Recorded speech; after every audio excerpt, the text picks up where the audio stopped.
Chaque matin est un duel silencieux. Non pas contre le monde, mais contre ton esprit. C'est dans les premières minutes de la journée que beaucoup perdent déjà la bataille. Ils se réveillent et se livrent au téléphone, à la précipitation, aux plaintes, sans se rendre compte qu'ils abandonnent le contrôle de leur propre vie. Mais toi, tu n'es pas ici pour répéter ce cycle. Tu es ici parce que tu as déjà compris qu'il existe un autre chemin, le chemin stoïcien, de discipline, de clarté et de force intérieure. Et dans cette vidéo, je vais te montrer 10 leçons pratiques du stoïcisme pour transformer le début de ta journée, reprendre le commandement de ton esprit et commencer chaque matin comme le premier pas d'une nouvelle version de toi. Avant de continuer, écris dans les commentaires.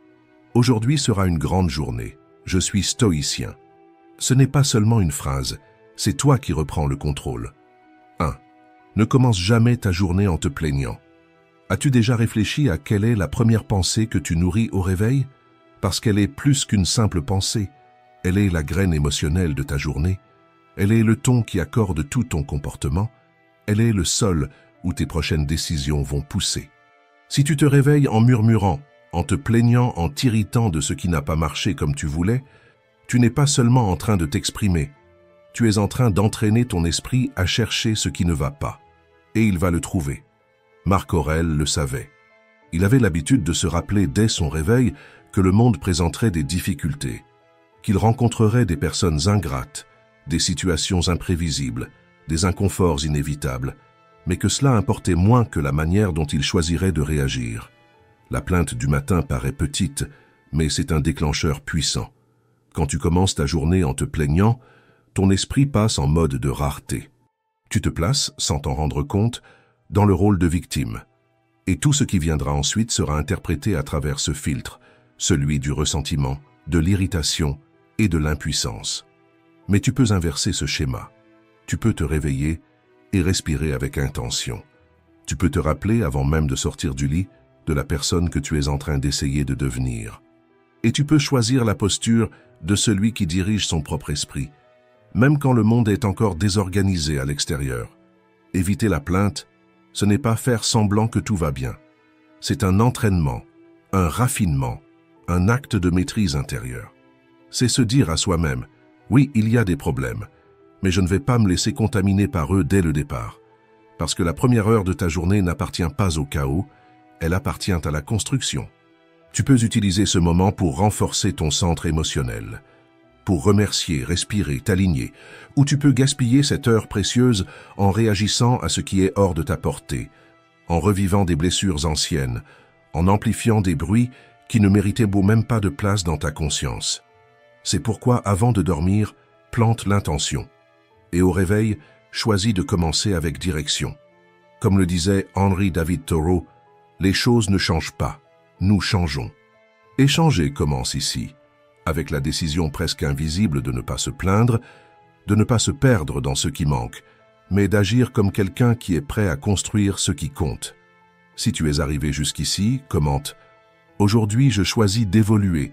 Cela peut être le premier pas pour dominer ton esprit, avant qu'il ne soit dominé par tout ce qui t'arrache à ton centre. 2. Commence ta journée en traçant la voie et non en courant simplement dessus. Se lever tôt ne change pas ta vie si tu ne sais pas où tu vas. Être occupé ne signifie pas évoluer. Et courir toute la journée, sans intention, ne fait que t'éloigner encore plus de toi-même. C'est pour cela qu'avant de plonger dans les tâches, les exigences et les obligations que le monde impose, tu dois te poser une question simple et puissante. Qu'est-ce que, si je le fais aujourd'hui, rendra cette journée digne d'être vécue? Sans direction, n'importe quelle urgence devient une priorité.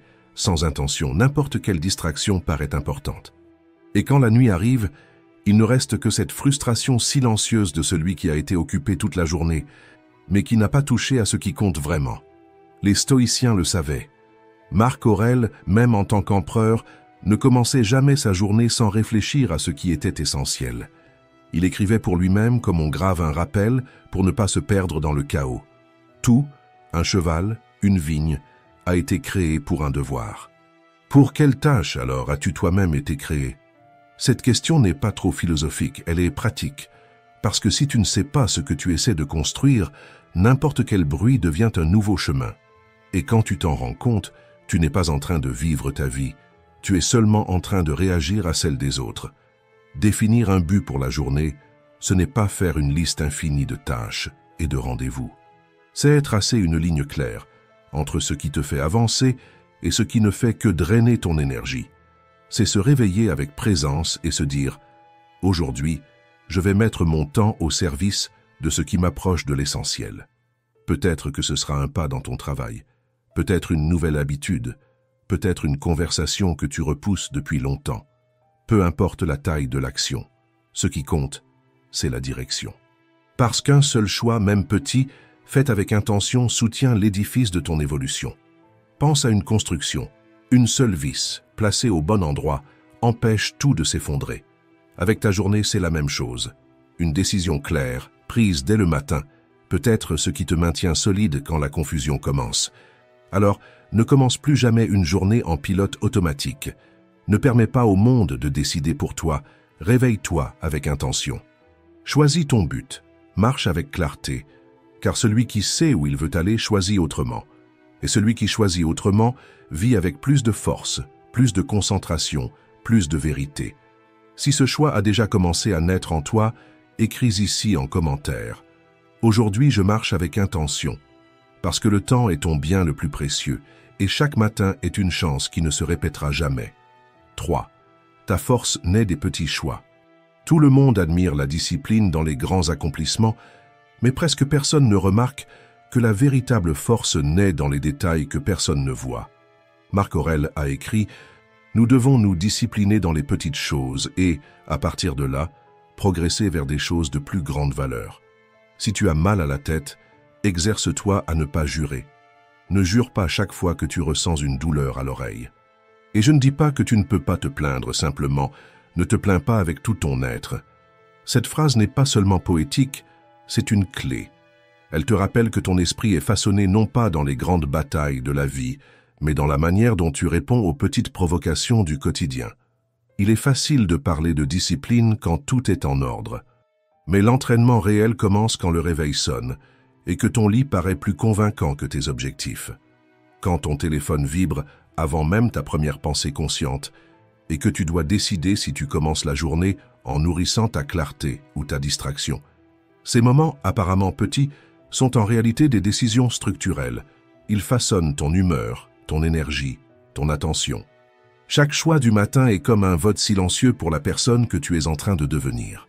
Et c'est pour cela que maîtriser le matin, ce n'est pas faire plus, c'est faire mieux. C'est choisir de se lever même avec de la paresse. C'est commencer la journée par une lecture, une phrase de concentration, une respiration consciente et comprendre que ce n'est pas une perte de temps. C'est un investissement dans ta santé mentale, dans ton attention, dans ta liberté émotionnelle. Parce que plus tu te renforces à l'intérieur, moins tu deviens prisonnier de ce qui se passe à l'extérieur. La vraie discipline ne crie pas, ne s'exhibe pas, ne réclame pas d'applaudissements. Elle se manifeste simplement dans la maîtrise de soi face à l'impulsion, dans le choix de la présence face à la précipitation, dans la fidélité silencieuse à ta propre évolution. Et la bonne nouvelle, c'est que tu n'as pas besoin de tout maîtriser, tu as seulement besoin de commencer par ce qui est devant toi. Aujourd'hui, par exemple, décide que tu ne vas pas simplement te réveiller. Tu vas t'éveiller avec intention, avec clarté, avec discipline. Si ce choix fait partie de ton prochain réveil, écris ici en commentaire. Aujourd'hui, j'entraîne ma force dans les petites choses. Parce que c'est ainsi que commence la véritable transformation, avec des gestes que personne ne voit, mais que tu ressens et qui changent tout à l'intérieur. 4. Entre dans la journée avec clarté, pas avec illusion. La plupart des gens commencent la journée en espérant que tout se passe bien, mais l'espoir sans préparation n'est que naïveté. Car il suffit d'une critique blessante, d'un retard hors de ton contrôle ou d'un petit échec pour que ton esprit s'effondre. Et alors surgit le drame intérieur, comme si l'univers avait tendu un piège personnel. Mais ce n'est pas le monde qui t'a fait tomber. C'est l'illusion que tout devait être parfait pour que tu puisses rester debout. Les stoïciens le savaient, et c'est pour cela qu'ils pratiquaient chaque jour un exercice appelé Praemeditatio Malorum, la préméditation des mots. Ils s'asseyaient, respiraient profondément et imaginaient tout ce qui pouvait mal tourner. Imprévus, pertes, critiques injustes, échecs douloureux, projets qui s'effondrent. Mais ce n'était pas pour nourrir la peur, c'était pour désactiver l'impact émotionnel avant même qu'il n'arrive, car quand tu as déjà visité mentalement le terrain de la douleur réelle ne t'anéantit pas. Tu deviens comme un commandant qui étudie la carte de la bataille avant d'entrer sur le champ. Il sait où se trouvaient les risques, et lorsque la tempête éclate, il agit sans céder à la panique. Cette pratique n'a rien de négatif, elle est lucidité. Elle consiste à se renforcer avant la chute, à ne pas être dominé par l'émotion lorsque l'imprévu frappe à la porte. Pense à aujourd'hui. Et si quelque chose se passait mal dans ton travail, dans ce que tu as planifié avec tant de soin? Et si quelqu'un te décevait? Et si une mauvaise nouvelle arrivait? Comment vas-tu réagir? La plupart des gens se bloquent parce qu'ils ne se sont jamais préparés intérieurement à l'inconfort. Mais toi, tu peux choisir autrement. Dès ton réveil, avant d'ouvrir ton téléphone, avant d'être aspiré par les urgences du monde, arrête-toi 1 minute et demande-toi avec sincérité quelle est la chose la plus difficile qui pourrait arriver aujourd'hui? Et comment est-ce que je veux réagir si cela se produit vraiment? Cette simple question peut changer le cours de ta journée, parce que celui qui considère le pire avec sérénité répond avec fermeté. Celui qui a déjà entraîné son esprit à l'inconfort ne plie pas devant lui. Et celui qui maîtrise ses émotions au cœur de la difficulté gouverne sa propre vie, même au milieu du chaos. La plupart ne font que survivre à leur journée. Peu sont réellement préparés à les vivre avec courage. Tu décides, dès le matin, de quel côté tu veux être. Si cette force a déjà commencé à naître en toi, écris ici en commentaire. Aujourd'hui, je me prépare avec courage. Parce que l'imprévu viendra toujours, mais il n'a plus besoin de te dominer. 5. Agis comme quelqu'un qui sait que le temps n'attend pas. Tu n'as pas tout le temps du monde. Et plus tôt tu comprends cela, plus ta vie devient vivante. Ce n'est pas une pensée agréable, mais c'est réel. La plupart des gens vivent comme s'ils étaient immortels, repoussent l'essentiel, retardent les conversations, étouffent des désirs légitimes et laissent leur propre vérité pour plus tard. Mais les stoïciens pensaient différemment. Chaque matin, ils se rappelaient une idée simple et transformatrice. Memento mori, souviens-toi que tu vas mourir. Non pas comme un avertissement sombre, mais comme un appel urgent à la vie. Parce qu'une existence entière peut être gaspillée par celui qui l'oublie. Marc Aurèle a écrit « Ce n'est pas la mort qu'un homme doit craindre, mais de n'avoir jamais commencé à vivre. » Et cette phrase devrait résonner en toi chaque jour, parce que tant que tu vis comme si tu avais un temps infini, tu continues à repousser ce qui compte. Tu continues à éviter les décisions difficiles. Tu continues à te justifier avec le vieux « pas maintenant, plus tard, je verrai après ». Mais et si le plus tard ne venait jamais? Pense avec sincérité, combien de mots as-tu avalé par peur? Combien de fois t'es-tu tu pour plaire? Combien de jours as-tu rempli de tâches vides, seulement pour sauver les apparences? N'attends pas de perdre quelqu'un pour valoriser le présent. N'attends pas un choc, une maladie, une absence, pour comprendre que la vie a une échéance. Parce que lorsque tu comprends que le temps est fini, tout change. Ce qui est urgent perd de la force, et ce qui est essentiel prend de la place. Chaque matin se transforme en une chance réelle de faire autrement. De vivre avec plus de courage, de te rapprocher de ce qui a du sens, de mettre ton âme dans les petites choses. Alors demande-toi, si aujourd'hui était le dernier, de quoi voudrais-je me souvenir en me couchant? D'une journée vécue avec présence ou d'un jour de plus gaspillé par l'inertie? Tu ne contrôles pas combien de temps il te reste, mais tu peux contrôler comment tu vas utiliser le temps que tu as aujourd'hui. Et cela commence maintenant, en arrêtant de vivre en pilote automatique, en arrêtant de repousser ce qui te renforce, en arrêtant de prétendre que ta vérité peut encore attendre un peu. Parce que vivre vraiment n'est pas une question de temps, c'est une question de présence, d'intention et de courage. Réaffirme pour toi-même, aujourd'hui, je choisis de vivre avec courage. Parce que le temps passe de toute façon, la différence, c'est qui choisit d'être entier pendant qu'il passe. 6. Domine ta journée en contrôlant tes impulsions. Les premières heures de la journée sont comme les fondations d'une maison. Si tu construis à la hâte, le moindre tremblement fait tout s'écrouler. Et c'est précisément à ce moment-là, lorsque l'esprit ajuste encore le ton des émotions, que beaucoup se perdent. Il suffit d'une notification inattendue, d'une demande mal placée, d'un souvenir inconfortable, et la réaction prend le contrôle avant même que la conscience ne se réveille. L'impulsivité est traîtresse, elle déforme ta vision, trouble ton jugement, et transforme des situations simples en champs de mine émotionnels. Tu commences bien ta journée et, en un clin d'œil, tu es vidé, irrité, distrait, sans même t'apercevoir comment tu en es arrivé là. Mais les stoïciens savaient quelque chose que beaucoup n'ont pas encore compris.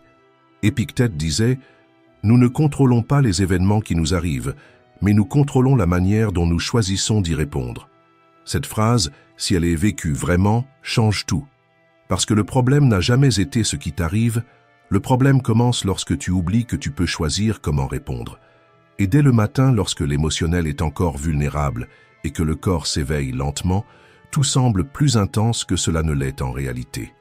C'est là que la lucidité doit intervenir. Fais un pas en arrière, à l'intérieur, respire consciemment, observe comme un stratège observe le champ de bataille, avec clarté et non avec précipitation, avec intention et non avec impulsion. Cette pause entre le stimulus et la réponse est l'endroit où naît ton pouvoir. C'est dans ce petit intervalle que tu peux choisir, ne pas réagir avec colère, ne pas te défendre automatiquement, ne pas alimenter des discussions inutiles qui vident ton énergie. Tu as une maîtrise totale de cela. L'autocontrôle n'est pas faire semblant de ne pas ressentir de la colère, de la frustration ou de la peur. Ce n'est pas non plus devenir froid ou indifférent. L'autocontrôle, c'est le courage de regarder ce que tu ressens et de choisir malgré tout la réponse qui te renforce. Si quelqu'un te critique, tu peux choisir d'analyser et non d'attaquer. Si un imprévu survient, tu peux respirer avant d'agir. Si quelqu'un tente de te provoquer, tu peux choisir le silence, non par faiblesse, mais parce que tu sais te gouverner intérieurement. Et c'est le matin que cette pratique devient la plus puissante. Si tu entraînes ton esprit à rester centré dès le réveil, tu crées un bouclier émotionnel qui t'accompagne pour le reste de la journée. Au bout du compte, ta paix ne dépendra pas de ce qui t'arrive, elle dépendra de la manière dont tu réponds à ce qui t'arrive. Et chaque fois que tu choisis la lucidité plutôt que la précipitation, le centre plutôt que l'impulsivité, tu réaffirmes le leadership le plus important de tous, le leadership sur toi-même. Si telle est ta nouvelle forme de contrôle émotionnel, laisse dans les commentaires « Aujourd'hui, je choisis de répondre avec lucidité ». Dominer le matin, c'est avant tout ne pas se perdre dans des réactions vides. C'est apprendre à devenir le maître de ton propre état intérieur. 7. Vis un jour libéré du poids de devoir plaire aux autres. Avant même d'entendre ta propre voix, tu commences déjà à entendre le monde. Tu ouvres les yeux et tu es bombardé d'images, de messages et d'exigences. Les réseaux sociaux te dictent ce qu'est la réussite. Les notifications t'obligent à répondre et ton esprit, encore en train de s'éveiller, commence déjà à chercher l'acceptation, comme si tu devais te justifier d'exister. Tu n'as même pas fini de respirer et tu cherches déjà à t'adapter. À plaire, à prouver, à appartenir. Mais cette quête est silencieuse et cruelle, car plus tu dépends du regard des autres, plus fragile tu deviens à l'intérieur. Les stoïciens y voyaient un piège. Sénèque disait « Ne cherche pas l'admiration des autres, ne vis pas de louanges passagères. Ceux qui t'applaudissent aujourd'hui, demain peuvent t'oublier. » Et il avait raison. La valeur qui dépend des applaudissements disparaît dans le silence. Le respect qui dépend des j'aime s'évapore dans la critique. Lorsque tu commences la journée en te demandant « Qu'attend-on de moi ?», tu es déjà en train de te perdre. Ton énergie cesse d'être créative pour devenir réactive. Tu ajustes le ton de ta voix, tu modifies tes décisions. Tu évites de te positionner non par conscience mais par peur. Peur d'être jugé, peur de paraître étrange, peur de décevoir. Mais voici une vérité dure et libératrice. Tu seras jugé de toute façon, même si tu es gentil, même si tu essaies de plaire, même si tu fais tout, même si tu te caches. Alors pourquoi ne pas être jugé pour avoir vécu dans la vérité? Au lieu d'ouvrir ta journée en cherchant l'acceptation, commence par rechercher la cohérence. Demande-toi avec fermeté, qu'est-ce qui est juste pour moi aujourd'hui? Qu'est-ce que je défendrais même sans applaudissements? Tandis que l'approbation est volatile, l'intégrité te renforce. Elle est le gouvernail qui maintient ta direction, même quand tout autour cherche à te détourner. Quand tu cultives cette habitude dès le matin, ta présence change. Tu marches avec plus de fermeté. tu parles avec plus de clarté. Tu agis avec plus de détermination et, ironiquement, c'est quand tu cesses de mendier l'approbation que tu commences à être vraiment respecté. Si cela a eu du sens pour toi, écris ici en commentaire. Aujourd'hui, j'agis avec vérité, pas avec peur. Ce petit choix, répété chaque jour, est le début de ta liberté émotionnelle. 8. Pratique la gratitude avant que la rareté ne t'engloutisse. La plupart des gens ouvrent les yeux et dès la première pensée activent déjà la sensation du manque. Ce qui est en retard, ce qu'ils n'ont pas encore accompli, ce qui doit changer pour peut-être un jour se sentir complet. Et sans s'en rendre compte, ils commencent déjà la journée avec une dette émotionnelle. Comme si la vie leur devait quelque chose, comme si rien n'était suffisant. C'est ce schéma invisible qui emprisonne l'esprit avant même le premier café. Les stoïciens y voyaient l'un des plus grands poisons de l'âme. Ils savaient que désirer davantage est naturel, mais lorsque le désir devient compulsion, il détruit la capacité d'apprécier le présent.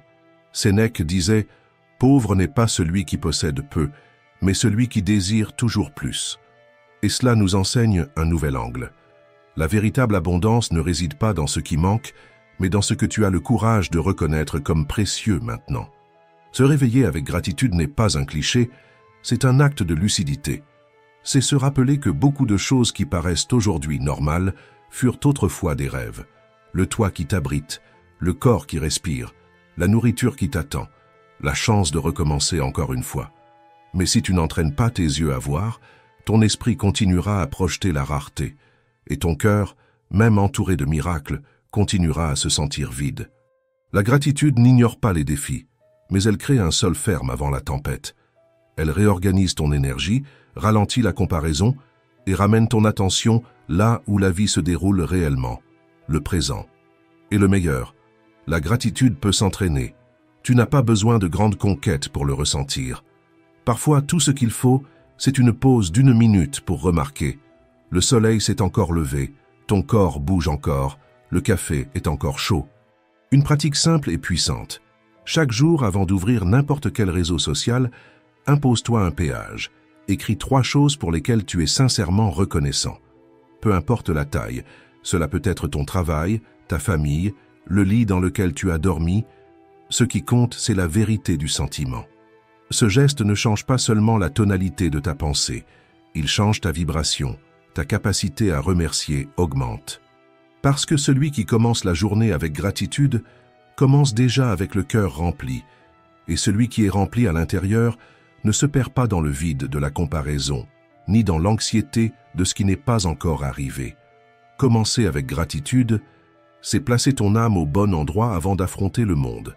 C'est te dire à toi-même, dès le matin, « Je n'ai pas tout, mais j'ai assez pour commencer avec fermeté. » Aujourd'hui, écris dans les commentaires, « Je commence avec gratitude parce que… » et complète avec ce qui soutient ton âme, même dans les jours difficiles. Reviens à cet espace chaque fois que tu sens que tu es en train de te perdre, parce que celui qui construit sa vie sur la gratitude peut tomber, mais ne se sent jamais vide. Il n'oublie jamais d'où il vient, il ne cesse jamais de voir une raison de continuer. 9. Réécris ton histoire aujourd'hui. Tu n'es pas prisonnier de la version d'hier. Peu importe combien de fois tu as échoué, combien de promesses tu as brisées, ou combien de matins tu as commencé en disant « aujourd'hui ce sera différent ». Et pourtant, tu as répété les mêmes schémas. Si tu écoutes cela maintenant, cela signifie que tu as encore le pouvoir de choisir, et il n'existe pas de moment plus symbolique pour recommencer que le matin. Marc Aurèle commençait ses journées en se rappelant qu'il avait le contrôle sur ses attitudes, pas sur ce qui allait arriver. C'est cela, la liberté. Ne pas dépendre des circonstances, mais des décisions. Et créer une nouvelle habitude, c'est exactement cela. Déclarer en silence que tu peux encore te transformer. Peut-être veux-tu commencer petit, 1 minute de méditation, une page écrite dans un cahier, un verre d'eau avant le café, ou simplement l'habitude de ne plus t'abandonner, de ne plus répéter cette vieille excuse. Cela peut sembler peu, mais pour l'esprit, c'est un nouveau chemin. Parce que le cerveau apprend par la répétition, mais il se transforme par la décision. Et chaque fois que tu agis différemment dès le réveil, tu envoies un message puissant à toi-même. Je ne suis pas mon passé. Je suis ce que je choisis de pratiquer maintenant. Tu n'as pas besoin de devenir une autre personne du jour au lendemain, mais tu dois commencer à agir comme quelqu'un qui est en train d'écrire une nouvelle histoire, même si personne ne le voit, même si cela semble encore difficile, même si le monde et même toi au début en doutent.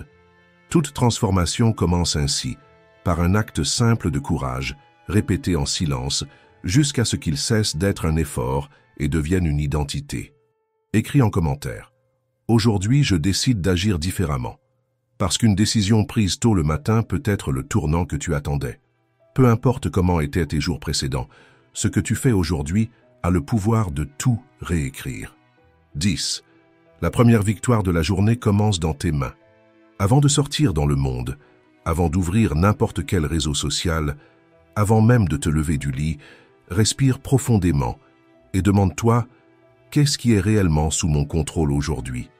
Cette question simple, posée avec calme et conscience, peut tracer la ligne entre une journée guidée par la frustration et une journée vécue avec clarté. La plupart des gens se réveillent et plongent déjà dans le chaos. Notifications, obligations, pression, attente. Ils se placent au centre de tout ce qu'ils ne peuvent pas contrôler et pour cette raison ils se perdent. Le temps qu'il fait, la circulation, l'humeur des autres, ce qui a déjà mal tourné, tout devient une menace.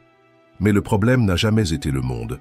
C'est l'endroit erroné où ton attention a été placée. Marc Aurèle disait « Tu as pouvoir sur ton esprit, non sur les événements extérieurs. Prends-en conscience et tu trouveras la force. » Cette phrase change tout, parce que lorsque tu commences ta journée en essayant de contrôler l'incontrôlable, tu pars déjà affaibli. Mais lorsque tu commences centré sur ce qui dépend seulement de toi, ton attitude, ta discipline, ton choix de concentration, alors tu entres sur le terrain avec puissance et non avec peur. Pense à aujourd'hui. Si quelque chose se passe mal dans le projet que tu prépares depuis des semaines, si quelqu'un te traite avec indifférence ou tente de te déstabiliser dès le matin, si une nouvelle inattendue bouleverse ta routine, si ce problème que tu croyais résolu réapparaît encore une fois, vas-tu réagir par impulsion, te laisser contaminer par la colère, perdre ton centre? Ou vas-tu respirer profondément, te rappeler qui tu es en train de devenir et répondre avec présence? Cette différence réside dans une seule décision, où tu as placé ton contrôle. Et cela se construit avant tout, dans les premières minutes de ta journée. C'est pourquoi crée un rituel stoïcien silencieux. Avant de toucher ton téléphone, avant de nourrir l'anxiété, fais un choix intérieur. Dis-toi, aujourd'hui, j'assume ce qui est à moi et je lâche ce qui ne l'est pas. Tu n'as pas besoin de tout contrôler. Tu dois seulement empêcher que ce qui est dehors te contrôle à l'intérieur. Et si aujourd'hui, par hasard, tu t'es réveillé tard, tu t'es énervé, tu as perdu du temps avec des distractions, ou tu t'es laissé piéger par des choses qui ne dépendent pas de toi, respire et pardonne-toi avec maturité. Non pas comme quelqu'un qui invente des excuses pour répéter les mêmes erreurs, mais comme quelqu'un qui prend un engagement sincère envers un nouveau départ. Parce que tu n'as pas besoin de gagner tout le mois, ni toute l'année. Tu as seulement besoin de lutter pour une seule journée. Et comme l'a dit Mary Pickford, tout le monde peut lutter pour un jour. Et si cette conscience a déjà commencé à s'éveiller en toi, écris ici en commentaire. Aujourd'hui, je me concentre sur ce que je peux contrôler. Parce que c'est ainsi qu'on maîtrise l'esprit, une pensée à la fois, un choix chaque matin. Et si cette vidéo a eu du sens pour toi, mets un j'aime, commente et partage. Merci d'avoir regardé.